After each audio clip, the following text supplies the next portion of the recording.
বোলপুর আদালতে হাজিরা মনিরুল ইসলাম ও মুকুল রায়ের। প্রসঙ্গত 2010 সালে বালিরঘাটের সালিশি সভায় নিজের বাড়িতে ডেকে লাভপুরে বুনিয়াডাঙ্গা গ্রামে সিপিআইএম সমর্থক তিন ভাই জাকের আলী, কোটন শেখ ও ওসুদ্দিন শেখকে পিটিয়ে মারার অভিযোগ ওঠে মনিরুল ইসলাম, আনারুল সহ অনেকের বিরুদ্ধে।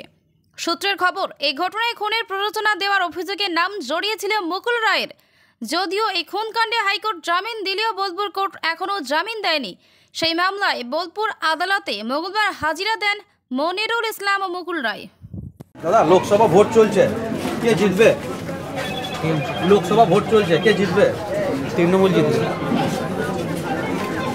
চলুন চলুন, আজকে এই ঘটনাটা কি বলবেন?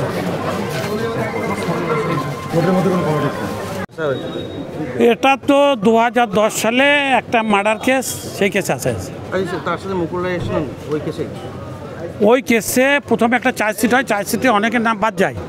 পুনরায় তৃণমূলের নেতারা মনিরুলকে ভয় পায়, সেই জন্যই নতুন করে আবার চাপ দিয়ে অন্যায় করে বেশ কিছু লোককে ভরে, বহু লোক বাদ দিয়ে দিল, প্রায় 27 জনকে ভরে এই কেসে।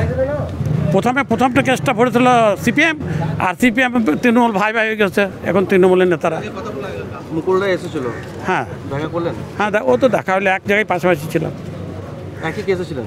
একই কেস।